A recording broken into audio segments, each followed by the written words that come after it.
পায়ে হাত দিয়ে প্রণাম করে অ্যাকশন তোমার পা ছুঁয়ে প্রণাম করে আমার খুব ভালো লাগে।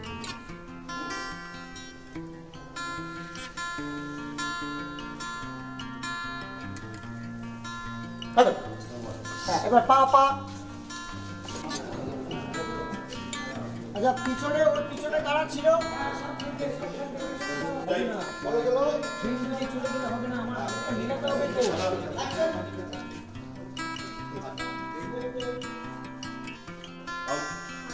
এই তো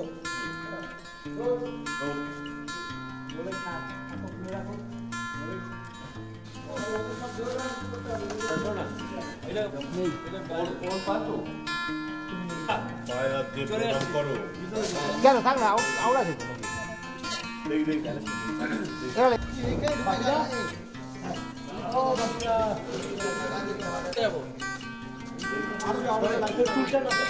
কোথায় কোথায় কোথায় কোথায়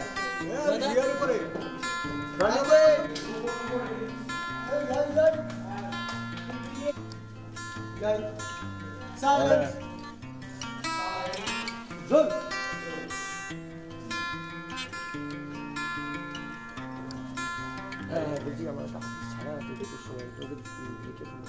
আমার দারুণ লাগছে ইনেমে প্রথমত চরিত্রটা খুবই চ্যালেঞ্জিং, খুব মজার একটা চরিত্র।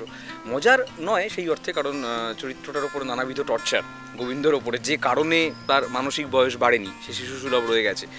তো এই দুটো জায়গা আছে একসঙ্গে, চরিত্রটা একটা ইনোসেন্স আছে, প্রচণ্ড সারল্যের জায়গা আছে, যে কারণে শিশুর মতো বলে সেটাই আসল জায়গা। আর দ্বিতীয়ত হচ্ছে যে তার এই কন্টিনিউয়াস যে তার পরিবারের তরফ থেকে তার প্রতি যে অত্যাচারগুলো হচ্ছে সেগুলো সামনে লড়াই করা, এবং সেটাতে তার স্ত্রী গ্র্যাজুয়ালি সেই স্বয়ংসিদ্ধা, সে তাকে আস্তে আস্তে সেই লড়াইটায় অংশগ্রহণ করবে এবং তারই লড়াই হয়ে উঠবে এটা গ্র্যাজুয়ালি। আর একটা জায়গা আমার খুব ইন্টারেস্টিং যেটা, সেটা হচ্ছে যে বাড়ির মানুষদের সঙ্গে যে ইকুয়েশনগুলো চরিত্রটার গোবিন্দর, কারণ তার নিজের মা নেই, ফলে তার মায়ের একটা স্মৃতিতে সে থাকে। আর এই যে সরলা মাসি যার কাছে সে বড় হয়েছে, তার সঙ্গে একটা মায়ের মতোই একটা স্নেহের সম্পর্ক। তো অনেকগুলো ইকুয়েশনস রয়েছে এই চরিত্রটার, অনেকগুলো শেডস রয়েছে। তো সেটার জন্য আমার কাছে খুবই লোভনীয় একটা চরিত্র যেটা আমি পেয়েছি বলে আমি খুব লাকি। তো আশা করি গোবিন্দর চরিত্রটা যেভাবে হচ্ছে, যেভাবে করা হচ্ছে, সেটা দর্শকদের ভালো লাগবে। সেটা ভালো লাগলেই আমাদের কাজের সাফল্য আর কি। আর নায়িকা সম্পর্কে আমি আর কি বলবো, ও তো খুবই ভালো, এবং আমি খুব সিরিয়াসলি বলছি এটা, যে ওর মতন সিনসিয়ার আর্টিস্ট আমি খুব কম দেখেছি। মানে আমার মাঝে মাঝে ভয় লাগে এত সিনসিয়ার হয়ে যায়, তো বলে আরে না হ্যাঁ, তো না খুবই ভালো লাগছে। আর ওর চরিত্রটা যেটা ওর সাথে, মানে গোবিন্দর সঙ্গে চণ্ডীর যে ইকুয়েশনটা, সেইটা খুব ইন্টারেস্টিং। মানে দর্শক এই গল্পটা এমনিতে যারা ছবি দেখেছেন তারা জানেন, বা যারা পড়েছেন তারা ডেফিনেটলি জানেন, কিন্তু ডেফিনেটলি এইখানে আরও বড় করে, যেহেতু অনেক দিন ধরে একটা গল্প দেখানো হচ্ছে, মেগা সিরিয়াল, তো সেই কারণে ইকুয়েশনটাকে খুব ধরে ধরে ধরে ধরে তৈরি করার জায়গা রয়েছে। কারণ চণ্ডীর চরিত্রটা সে একদম একরোখা আউটস্পোকেন আলাদা একটা চরিত্র, এবং প্রচণ্ড একটা কন্ট্রাস্ট আছে। তো সেটা আমার ধারণা ও ওর মতন করে চণ্ডী করছে, আমি আমার মতো করে গোবিন্দর চরিত্রটা করছি। তো সেই কেমিস্ট্রিটা আই গেস দর্শকের ভালো লাগবে, খুবই ভালো লাগবে। বাকিটা ও বলুক একটু নিজের চরিত্র সম্পর্কে। হ্যাঁ, আমার কাছে তো এই চরিত্রটা খুবই চ্যালেঞ্জিং।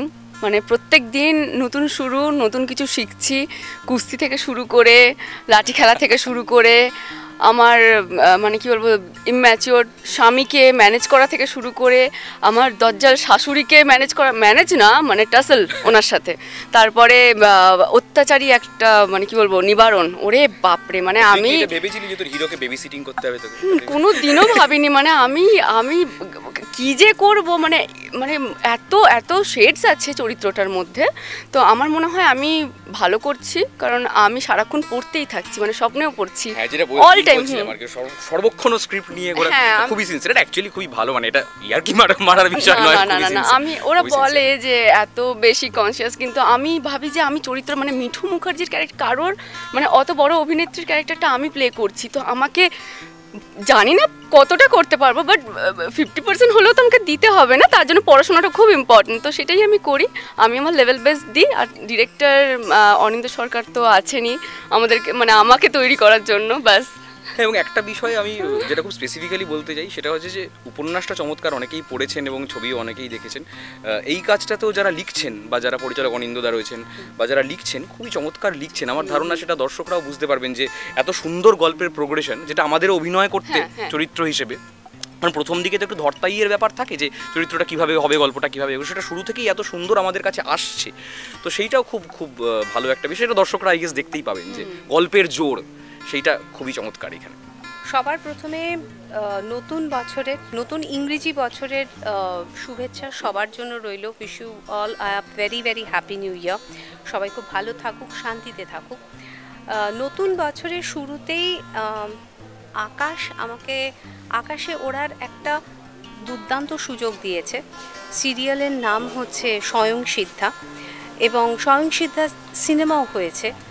ভীষণ ভীষণ হিট ছবি, দর্শক ভীষণভাবে গ্রহণ করেছিল ছবিটিকে, এবং সেই ছবিটির আদলেই ধারাবাহিকটি হচ্ছে একদম, যেহেতু সাহিত্য বেসড গল্প এবং সেইভাবেই আমরা ফলো করছি। আমার বলতে খুব ভালো লাগছে, আবার খুব ভয়ও করছে যে আমি যে চরিত্রটি এই ধারাবাহিকে করছি, অভিনয় করছি, সেই চরিত্রটি সিনেমাতে অভিনয় করেছিলেন আমাদের সবার প্রিয় অভিনেতা ভানু বন্দ্যোপাধ্যায়, এবং ভানু বন্দ্যোপাধ্যায়কে আমরা একদম একটা অন্য চরিত্রে দেখতে পাই। স্বয়ং সিদ্ধাতে ওনার যে চরিত্রটা ছিল সেটা হচ্ছে বেসিক্যালি যে নায়ক, উনি তো নায়কের ক্যারেক্টারে অভিনয় করেছিলেন রঞ্জিত মল্লিক। তো নায়কের গল্পটাই এরকম ছিল যে নায়ক ছোটবেলা থেকেই একটু ভারসাম্যহীন, এখানেও তাই। ও বিশ্ব বসু, ও এই নায়কের ক্যারেক্টারে অভিনয় করছে, দুর্দান্ত করছে, ছেলেটি থিয়েটার করে। এবং আমার চরিত্রটার নাম হচ্ছে সরলা, নামেও সরলা, কাজেও সরলা। এবং কেন জানি না আমার বোধহয় একটা গোল মুখ রয়েছে, যেটা এখনও খুব সহজ সরল রয়ে গেছে, দর্শকদের সেটাই ভালো লাগে।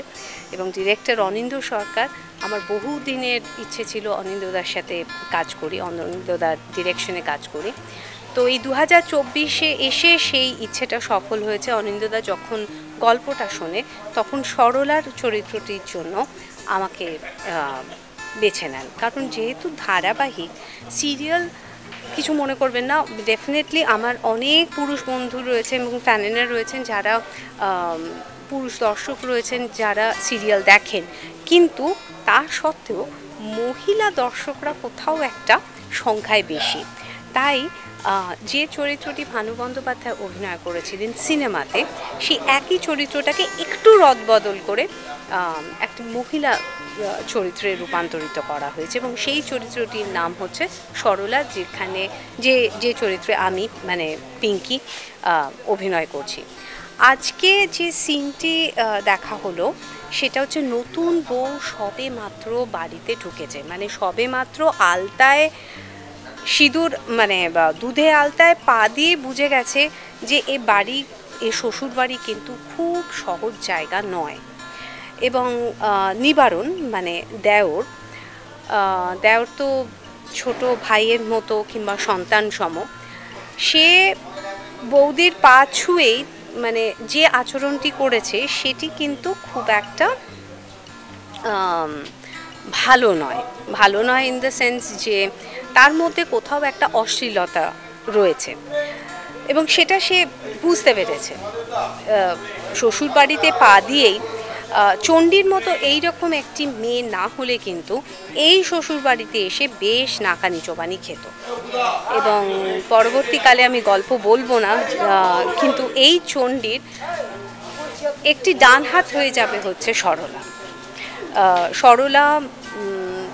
মানে ছোট কর্তাকে ছোটবেলা থেকে কোলেপিঠে করে মানুষ করেছে, তার চরিত্রটি অত্যন্ত মমতাময়ী একটি চরিত্র, এবং সে ভীষণ সর্বংসহা একটি চরিত্র। এবং সরলার সবসময়ই একটা প্রার্থনা ছিল যে এই বাড়িতে সঠিক যোগ্য নতুন বউরানী যেন আসে, এবং সেটাতে যে সে সফল হয়েছে এই সিনটা দেখলেই আপনারা অনেকটা বুঝতে পারবেন। আর এর থেকে বেশি আমি গল্প বলবো না। স্বয়ং সিদ্ধার গল্প যদিও আপনাদের জানা, কিন্তু এখানে একটা কথা বলি, যেভাবে ধারাবাহিকে এটা মেকিং হচ্ছে যদি না দেখেন তাহলে কিন্তু মিস করবেন। সোম থেকে শনি ঠিক সন্ধ্যে 7টায় আকাশ 8-এর পর্দায় প্লিজ চোখ রাখবেন। স্বয়ং সিদ্ধা নিয়ে আমাদের গোটা টিম আপনাদের মনোরঞ্জন করতে আসছে খুব শিগগিরই আকাশ থেকে। চরিত্রের নাম নিবারণ, হিরোর যে ভাই, শয়তান চরিত্র সোজা বাংলায়। তা চরিত্রটা আগেও আমরা দেখেছি, যেটা স্বয়ং সিদ্ধাতে, যেটা আমরা ফিল্মে দেখেছিলাম, সিনেমায়, সেই একই গল্প এখানে আবার করে হচ্ছে। চরিত্রটাকে প্রাণ দিয়ে করার চেষ্টা করছি যতটা করা সম্ভব হয়। একটা দুষ্টু ভয়ঙ্কর বিস্ট, এখন নেগেটিভ একটা লোক।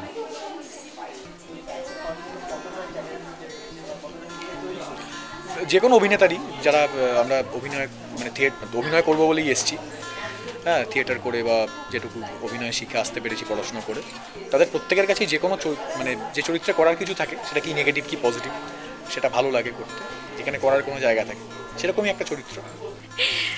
সবার প্রথমেই বলি, ক্যারেক্টারটা তো ভীষণভাবে অন্যরকম, কারণ গল্পটাই উপন্যাস থেকে এসেছে। তো এমনিতে বলতে গেলে যে এই সব ক্যারেক্টারগুলো অলরেডি এটার একটা সিনেমা হয়ে গেছে এবং আমরা জানি কারা প্লে করেছেন, তো তুলনাই হয় না, তো সেই সাধ্যই আমাদের কারোরই নেই।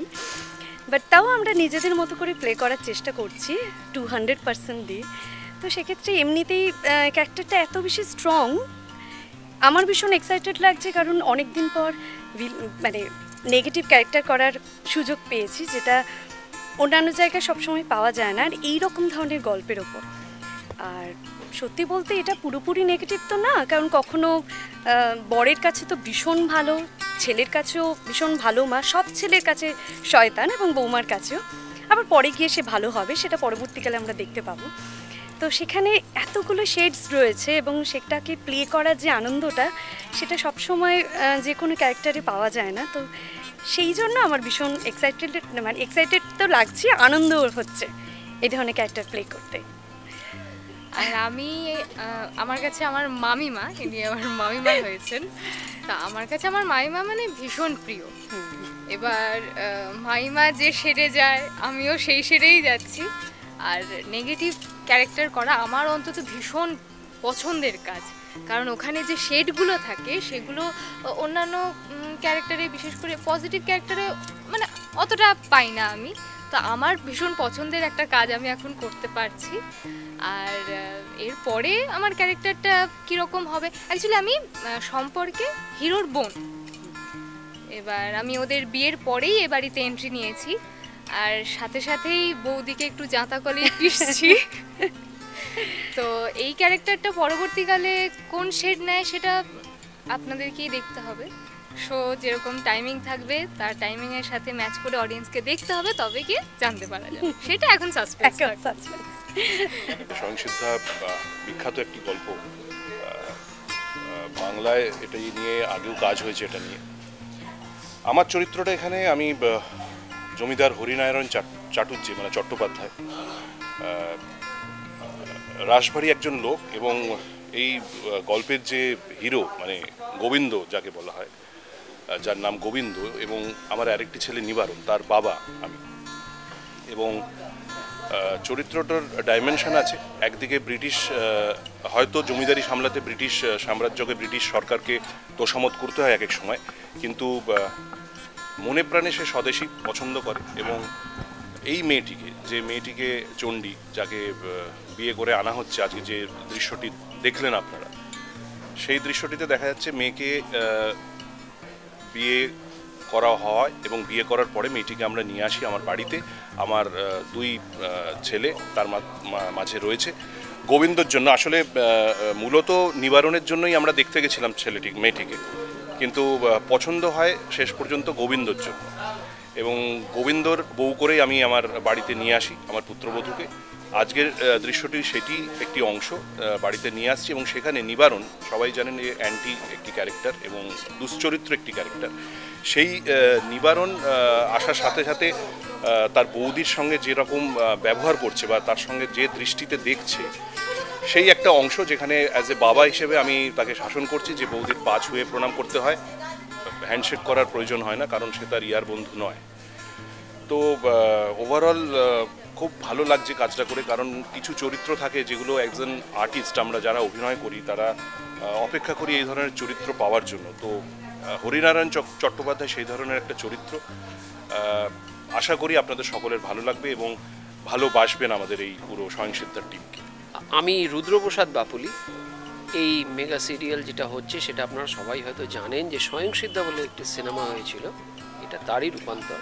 একইভাবে আমি এখানে নায়েবের চরিত্রটা করছি, যে জমিদার বাড়ির নায়েব, পজিটিভ ক্যারেক্টার, এবং যিনি সবসময় সব কিছু দিক সামলান। জমিদারবাবুর সেই একদম বহু পুরাতন সময় থেকেই উনি আছেন। তাই এই চরিত্রটা সত্যি কথা বলতে কি করতে গিয়ে ভালোও লাগছে, এবং আরেকটা জিনিস যেটা ফিল করছি প্রত্যেক সময়, সেটা হচ্ছে কোনো সময় সেই পুরাতন জায়গার যে আমাদের পুরাতন সময়ে যেটা রয়েছে তার সাথে যেটা সংযোগ স্থাপন হচ্ছে। কারণ আজকের প্রজন্ম কিন্তু এই সমস্ত ব্যাপারগুলো কিন্তু কিছুই জানে না, এবং তাদের কাছে কিন্তু এটা একটা আমাদের যে আচার আচরণ, আমাদের যে কালচার, যে রুচি, সেগুলো কতটা সমৃদ্ধ ছিল সেটা কিন্তু তারা কিছুটা হলো যদি তারা দেখে নিশ্চয়ই জানতে পারবে, এবং আমি আশা করব তারা দেখবে, কারণ এইগুলোই আস্তে আস্তে হারিয়ে যাচ্ছে। কাজে এগুলো আবার যে ফিরে আসছে, আকাশ আটকে অসংখ্য ধন্যবাদ যে ওনারা এই জিনিসটাকে ধরে রেখেছেন।